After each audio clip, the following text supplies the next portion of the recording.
Hello friends, आज मैं आपको 2016 की इनसेन एक मिस्ट्री कोरियन मूवी एक्सप्लेन करने वाला हूँ। यहाँ पर एक लड़की को जबरदस्ती मेंटल हॉस्पिटल में ले जाया जाता है। ये जो मूवी है ये बहुत ही ट्विस्ट एंड टर्न से भरी हुई है। तो डायरेक्टली शुरू करते हैं। मूवी स्टार्ट होती है और हमें दिखता है कि हमारी जो मेन कैरेक्टर है जिसका नाम है सुआ, ये रास्ते से जा रही होती है।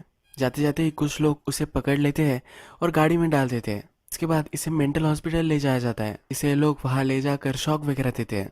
ये सीन यही खत्म हो जाता है और हमारा नेक्स्ट कैरेक्टर हमें दिखता है। इसका नाम है नामसू। नामसू जो होता है तो एक चैनल के लिए वो काम करता है। इसका स्पेशल एक प्रोग्राम होता है। इसका प्रोग्राम जो है बहुत ही सक्सेसफुल हो गया है। इसी वजह से इसके आज इंटरव्यू चल रही है। इंटरव्यू जब चल रही होती है तो जो इंटरव्यूअर होता है उसकी असिस्टेंट वहाँ आती है और उससे कहती है कि नामसू का जो प्रोग्राम है वो फेक है। अभी अभी इसकी न्यूज़ ब्रोक हुई है। नामसू की पूरी रिपुटेशन खराब हो चुकी है। तो यहाँ से वो चला जाता है। अब हम देखते हैं कि 1 साल गुजर चुका है। चैनल के बॉस ने नामसू को बुलवाया होता है। ये दोनों गाड़ी में बात कर रहे होते हैं। ये जो चैनल का बॉस है ये उसे कह रहा होता है कि और एक नया प्रोग्राम आया है, तुम वो कर सकते हो, ये तुम्हारे करियर के लिए अच्छा होगा। नामसू को ये मंजूर नहीं होता। वो जो प्रोग्राम कर रहा था वही प्रोग्राम उसे चाहिए। उसका जो नाम खराब हुआ था ये प्रोग्राम के डायरेक्टर की वजह से हुआ था। इसमें इसका कोई भी हाथ नहीं था। गलत स्टोरीज इसके प्रोग्राम पर सुनाई गई थी, पर इसे इसके बारे में कुछ भी पता नहीं था। प्रोग्राम डायरेक्टर पर ब्लेम ना आए तो इसलिए अपने आप पर इसने ब्लेम ले लिया था।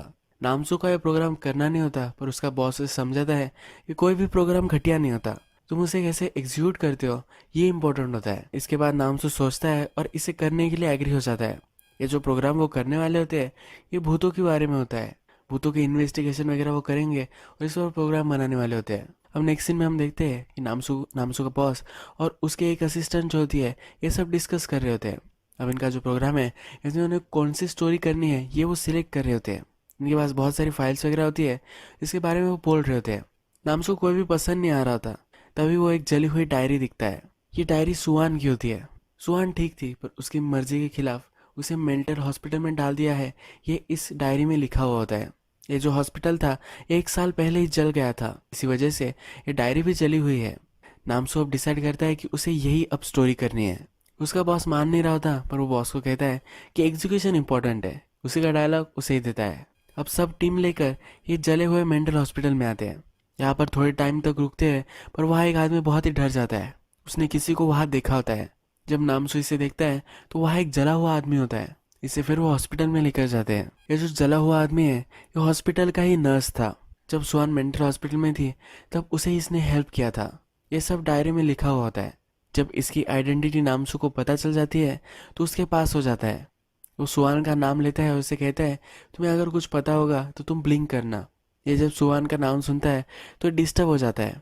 नामसू को फिर वहाँ से जाना पड़ता है। अब नामसू को पता चल चुका है कि इस डायरी में जो भी सब लिखा है ये सचमुच में ऐसा ही हुआ है। जो फायर मेंटल हॉस्पिटल में लगी थी, नामसू अब इसकी इन्वेस्टिगेशन करने लग जाता है। वो लोकल अथॉरिटीज से पूछता है तो उसे पता चलता है कि उसके बारे में इन्हें कुछ भी ज़्यादा पता नहीं है। ये जब आग लगी थी उसी दिन एक पुलिस ऑफिसर भी मर गया था। सब लोग इस इन्वेस्टिगेशन में जुड़ गए थे, तो आग के बारे में कोई भी किसी को ज़्यादा पता नहीं है। ये सब चीज़ें नाम अपनी असिस्टेंट को कहता है। जब नामसू और भी इन्वेस्टिगेशन करता है तो जो पुलिस ऑफिसर मरा था ये सुहान के ही फादर थे। सुहान ने अपने फादर को मारा है ऐसा उस पर शक था, तो इसी वजह से उसे मेंटल हॉस्पिटल में डाल दिया गया है। इससे पहले भी वो मेंटल हॉस्पिटल में थी। उसके फादर ने ही यहाँ उसे भर्ती करवाया था। नामसू फिर एक मेंटल हॉस्पिटल में पहुंचता है। वहाँ का जो इंचार्ज होता है उसे मिलने नहीं दे रहा होता। इसे सुहान से मिलना होता है तो वो उसे ब्लैकमेल करता है। नामसू इस इंचार्ज को कहता है कि अगर पुलिस को पता चला कि तुम्हारा नेफ्यू ड्रग्स करता है तो उन्हें कैसा लगेगा। ये इंचार्ज फिर डर जाता है और सुहान से उसे मिलने देता है। नामसू फिर सुहान के पास जाता है, उसे उस आग के बारे में पूछता है। सुहान कुछ भी बात नहीं कर रही होती। नामसू फिर उसे एक डायरी दिखाता है। नामसू से कह रहा होता है कि वो पुलिस में है और इसे इन्वेस्टिगेशन करनी है, इसी वजह से वो आया है। नामसू फिर सुहान को अपनी सही आइडेंटिटी बता देता है। उसे यह भी कहता है कि ये जो डायरी है ये मुझे न्यूज़ चैनल में मिली थी। नामसू जो घोस्ट स्टोरी उसे करनी थी उसके पीछे अब नहीं लगता। का जो पुराना शो था उसे उसमें वापस जाना है। इसके बारे में अपने बॉस से वो बात करता है। उसका बॉस मना कर रहा होता है। नामसू से कहता है कि मेरा जो पुराना शो है उसकी रेटिंग बहुत ही खराब जा रही है, अगर वो फिर से वापस आ गया तो ये सही हो सकता है। नामसू अपने असिस्टेंट को फायर के बारे में सब कुछ पता करने के लिए बोलता है। नामसू की असिस्टेंट फिर पता कर कर कहती है कि जो पुलिस ऑफिसर मरा था यानी कि सुहान के फादर, ये कभी भी कोई भी स्कैंडल में नहीं थे। सुहान इनकी स्टेप डॉटर थी। इनकी जो वाइफ है ये 2 साल पहले ही मर गई थी। नेक्स्ट डे नामसू सुहान से मिलने के लिए जाता है। उसे कहता है कि जो भी सब कुछ सच है ये तुम्हें बता देना चाहिए, लोग इससे इंटरेस्टेड है, और सचमुच में अगर तुम्हारे साथ वैसा हुआ होगा जैसा इस डायरी में लिखा है तो तुम यहाँ से फ्री हो सकते हो। नामसू कहता है कि तुम्हारी स्टोरी पर मैं अभी बिलीव नहीं करता, पर जब तुम सब कुछ सच बताओगे तो लोग इसमें इंटरेस्टेड हो सकते हैं, तुम यहाँ से बचकर जा सकते हो। अब सुहान सब कुछ बताना स्टार्ट करती है, किस तरह से उसे ले जाया गया था। इस मेंटल हॉस्पिटल का जो इंचार्ज था ये बहुत ही जालिम था। इसे पता था कि सुहान नॉर्मल है, पर फिर भी इसे यहाँ रखा गया था। यहाँ पर एक नर्स था जो हमने मूवी के फर्स्ट में देखा था कि जो जला हुआ है, यह सुहान को हेल्प करता था। इसे पता था कि सुहान नॉर्मल है। जब सुहान गोलियां नहीं ले रही थी तो इस नर्स ने उसे बताया था कि अगर तुम गोलियां नहीं लोगे तो ये लोग तुम्हें बहुत ही तड़पाएंगे।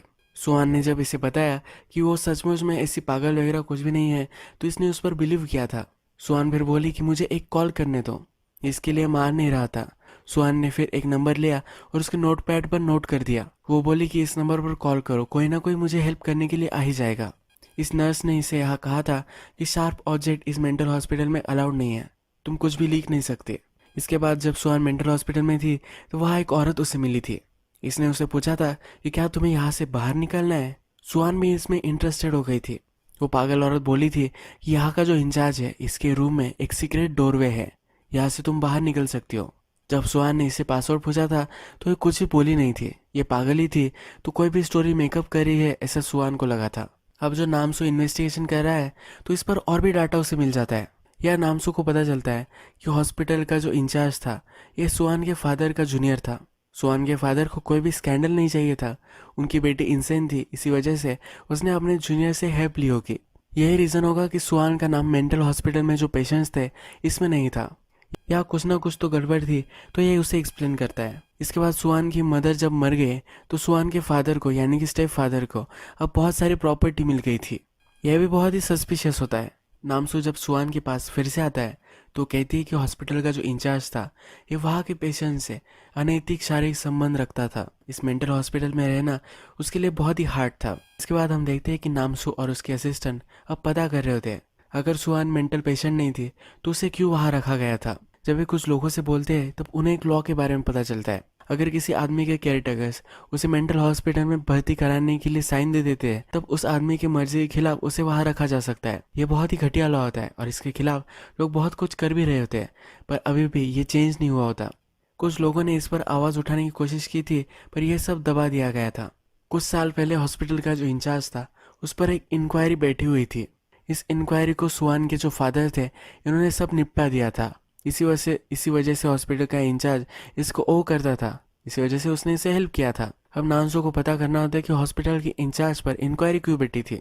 जिसकी वजह से इंक्वायरी हुई थी उसके रिलेटिव के पास ही जाते हैं। वहाँ पर एक औरत होती है, ये अब इन्हें कहती है कि मेरे फादर वहाँ थे, इनका एक ऑर्गन उन्होंने निकाल दिया था। मुझे जब ये पता चला तो मैंने उस पर केस की थी। सुहान ने अपनी डायरी में लिखा होता है कुछ लोग जब ऑपरेशन थिएटर जाते हैं तो वहाँ से वापस ही नहीं आते। इसका मतलब है हॉस्पिटल का इंचार्ज लोगों के पार्ट्स निकाल कर उसे सेल कर देता था। हॉस्पिटल रिकॉर्ड्स में कुछ लोगों के नाम नहीं होते हैं। इसका मतलब है जो लोग यहाँ आए थे उनका नाम ही नहीं था, तो इनके अगर ऑर्गन सेल कर देगा तो कोई भी केस वगैरह कुछ भी नहीं होगा। सुहान जिस कमरे में लॉकअप थी उसके साइड में और एक कमरा था। वहाँ एक आदमी था जिससे बात कर सकती थी। उसने इसे कहा था कि उसे पता है कि यहाँ बाहर कैसे निकलना है। सुहान ने उससे जब पूछा तो उसने कहा कि मुझे शॉवर में आकर मिलना। जब वे शॉवर में उसके पास गई तो इसे कुछ भी मालूम नहीं था और सिर्फ वो टाइम पास करना चाहता था। उसने सुहान को जकड़ लिया था तो सुहान ने उसे एक चाकू से मार दिया था। जब सुहान ने उसे मार दिया तो सब हलचल मच गई। इसके बाद हॉस्पिटल का इंचार्ज वगैरह सब लोग उसके पास चले गए और सुहान वहां से निकल गई। हॉस्पिटल का इंचार्ज का जो रूम था उसके पास वो आ गई। वहाँ का जो सिक्योरिटी कोड था ये उसे पता नहीं था, पर उसे जो पहले पागल औरत मिली थी जिसने उसे बताया था कि उसे सब कुछ पता है, इसने उसे अब ये सिक्योरिटी कोड दे दिया था। ये अंदर घुसी और सीक्रेट डोरवे उसे मिल गया। इसे वो बाहर की दुनिया में आ गए, पर ये जरा इंजर्ड हो चुकी थी।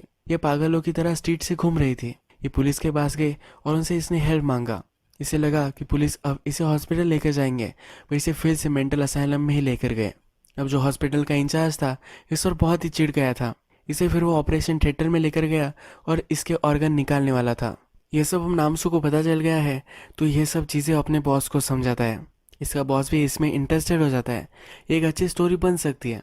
इसका बॉस फिर मान जाता है कि छोटा सा सेगमेंट में तुम्हें दे सकता हूँ, इसके बाद तुम्हें जो भी सब करना है ये तुम कर सकते हो। अब नामसू को शो के लिए फुटेज चाहिए होता है तो सुहान के पास आता है। सुहान से पूछता है कि क्या तुम्हारे फादर थे जिन्होंने तुम्हारे साथ ये सब किया था।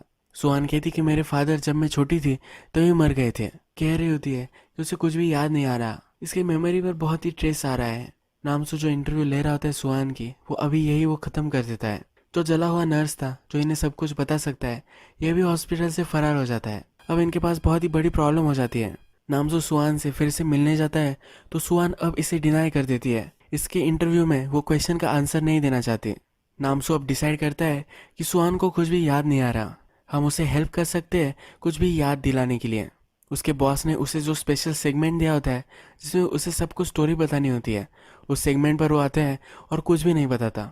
वो सिर्फ अपने नेक्स्ट वीक जो शो होने वाला है इसको टीज करता है। ये जो शो है ये उसके बॉस ने इसे करने के लिए परमिशन नहीं दी है, तो इस वजह से इसका बॉस बहुत ही इस पर चिढ़ जाता है। नामसू कहता है नेक्स्ट वीक तक मेरे पास बहुत सारी इन्फॉर्मेशन आ जाएगी।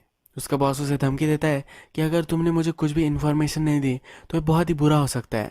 अभी अभी नामसू ने जो सब शो किया था वो सब सुहान देखती है। इसके बाद इंटरनेट पर सब खलबली मच जाती है। मेंटल हॉस्पिटल के पास बहुत सारे रिपोर्टर्स वगैरह आते हैं, वो सब सुहान की इंटरव्यू लेना चाहते हैं।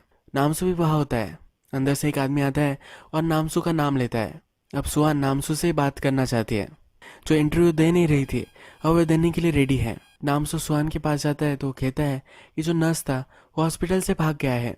सुहान नामसू से कहती है कि मैं तुझे जो सब कहा है उसमें और एक चीज़ थी जो मैंने तुम्हें नहीं बताई है। ये कहती कि जो नर्स था जिसे मैंने एक नंबर दिया था, ये नंबर उसके बॉयफ्रेंड का था। सुहान की हेल्प करने के लिए उसने बहुत सारा ट्राई किया था, अलग अलग लोगों को उसने कांटेक्ट किया था, पर ये कुछ भी कर नहीं पाया था। इसने नर्स को भी कॉल किया तो नर्स बोला कि अगर तुम्हें इससे मिलना होगा तुम्हें वो मेंटल हॉस्पिटल में आना पड़ेगा, तुम डायरेक्टली यहाँ घुस नहीं सकते, तो मुझे तुम्हें कांटेक्ट करना पड़ेगा। जब सुहान का बॉयफ्रेंड इस मेंटल हॉस्पिटल में पहुंचा तो सुहान के ऑर्गन्स वो निकालने वाले थे। जो हॉस्पिटल का इंचार्ज था उसने सुहान के बॉयफ्रेंड को भी पकड़ लिया। पहले सुहान के बॉयफ्रेंड के ही ऑर्गन्स वो निकालेंगे, ये उन्होंने डिसाइड किया। जब उन्होंने सुहान को बॉयफ्रेंड को कट करने के लिए वहां रखा तभी हॉस्पिटल में आग लग गई। ये जो आग लगी थी ये एक पागल औरत ने लगाई थी। हमने देखा है कि इसे हॉस्पिटल के इंचार्ज के रूम का पासवर्ड पता था। ये अंदर घुस गई थी और कैंडल से खेल रही थी, इसी वजह से अब हॉस्पिटल में आग लग गई थी। इस आग में हॉस्पिटल का जो इंचार्ज था उसे इन्होंने इंजोर कर दिया था। वो मरने वाला था पर सुहान के बॉयफ्रेंड को भी उसने पकड़ लिया था। इसी आग में सुहान का बॉयफ्रेंड भी मर गया। सुहान यहाँ से बचकर निकल गई थी। नामसू फिर कहता है कि तुम जब बाहर निकली तुम तुम्हारे स्टेप फादर की आ गई, उसके पास जाकर तुमने उसको मार दिया। हमें पता है कि नामसू उस पर ज़्यादा बिलीव नहीं कर रहा था। नामसू फिर कहता है कि तुम हमेशा से पागल थी, इसी वजह से तुम्हारे फादर ने तुम्हें वहाँ भर्ती करवाया था। तुम जब बाहर निकले तो तुम्हें उनसे बदला लेना था और वो बदला तुमने ले भी लिया। सुहान इस पर चिढ़ जाती है। वो कहती है कि तुम्हें कुछ भी पता नहीं है, तुम्हें पता नहीं है कि मेरी मदर और मेरे साथ ये क्या करता था। जब से ये छोटी थी तब से उसके फादर उसे अब्यूज करते थे। सुहान फिर उसे कहती है कि मैंने उसे नहीं मारा है, पर जब मैंने उन्हें वहां देखा तो पहले ही मरे हुए थे। अब नामसू इसका एक शो बनाता है और शो में ये सब जो स्टोरी थी ये सब कुछ बता देता है। इसके बाद सुहान की जो केस थी इसमें इन्वेस्टिगेशन पूरी नहीं हुई थी क्योंकि सुहान एक मेंटल पेशेंट की तरह बर्ताव कर रही थी। जब पूरी जांच होती तब इन्हें पता चलता है कि सुहान के जो स्टेप फादर थे ये मेंटली अनस्टेबल थे। ये मेंटल हॉस्पिटल से ड्रग्स वगैरह मंगवाते थे। जब वो मरे थे तब ये ड्रग्स ही कर रहे थे। इन्होंने अपने आप से खुदकुशी कर ली थी। इसके बाद सुहान की हियरिंग होती है। कोर्ट अब डिसाइड करती है कि सुहान के खिलाफ इनके पास पूरे एविडेंस नहीं है तो अब इसे वो छोड़ देगी। सुहान जब मेंटल हॉस्पिटल से निकलती है तो नामसू उसे लेने के लिए जाता है। वो फिर उसे उसके घर छोड़ देता है। सुहान जाते जाते अपनी डायरी नामसू को दे देती है। उसे कहती है कि मेंटल हॉस्पिटल में कुछ भी लिखना अलाउड नहीं है। अगर मेंटल हॉस्पिटल में कुछ लिखना अलाउड नहीं है तो सुहान ने कैसे लिखा था। नामसू अब सब चीज़ों पर सोचने लग जाता है। अब हमें सचमुच में जो भी कुछ हुआ था ये दिखाया जाता है। सुहान के जो फादर थे उसने सुहान की मदर को मेंटल हॉस्पिटल में रखा था। वो एक्चुअल में डेड नहीं थी तो मेंटल हॉस्पिटल में उसे रखा गया था। जो भी सुहान ने कहा था कि मेंटल हॉस्पिटल में उसके साथ क्या क्या हुआ ये सब उसकी मदर के साथ हुआ था। नर्स को जो नंबर दिया गया था ये सुहान की मदर ने ही दिया था। सुहान ने बोला था कि उसे हेल्प करने के लिए उसका बॉयफ्रेंड आया, पर ये बॉयफ्रेंड एग्जिस्ट ही नहीं करता था। ये जो नंबर था ये सुहान का था, तो उसकी मदर को हेल्प करने के लिए सुहान ही वहाँ आई थी। जो फायर हुई थी तो उसमें उसकी मदर मर गई थी। अपनी मदर का बदला लेने के लिए उसने सचमुच में अपने फादर को मार दिया होता है। इसने फिर ये डायरी प्लान की थी। न्यूज़ चैनल्स को इसने ये डायरी भेजी थी, यानी कि इसकी फिर से इंक्वायरी हो जाए और इसने जो मर्डर किया है ये अब इससे छूट जाए। सचमुच में ऐसा ही उसका प्लान अब सक्सेसफुल हो जाता है। अब लास्ट सीन में कैमरे की तरफ ये देखती है और यही कल्प्रिट है।